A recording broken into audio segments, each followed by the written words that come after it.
নমস্কার বন্ধুরা, আজকের আমার স্বরচিত কবিতার বিষয়টি পশ্চিমবঙ্গের বেহাল অবস্থাটা নিয়ে, মানে বাংলার চাকরি বাকরি।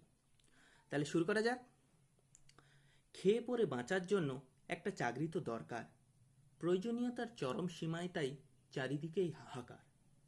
ডাক্তার, উকিল, শিক্ষক সহ অনেক পেশা আছে, সব পেশাতেই লাগবে ঘুষ, আছে নাকি সবার কাছে?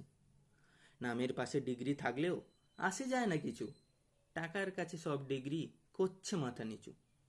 চাকরি বাকরি তারাই পায় যাদের পকেট গরম, বড়লোকদের ঘুষের সামনে সব অফিসারই নরম।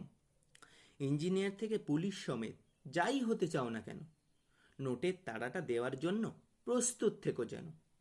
সুপারিশটাও আছে তেমনি কেউ গেটাদের হাতে, তাদের সইয়ের এমন ক্ষমতা পুরো কেল্লা ফতে। বেকারদের সংখ্যা বেড়েই চলেছে, নেই কোনো ভয় ডর, কারণ ক্ষমতাবানদের ব্যাংক ব্যালেন্স তো বাড়ছে উত্তর উত্তর।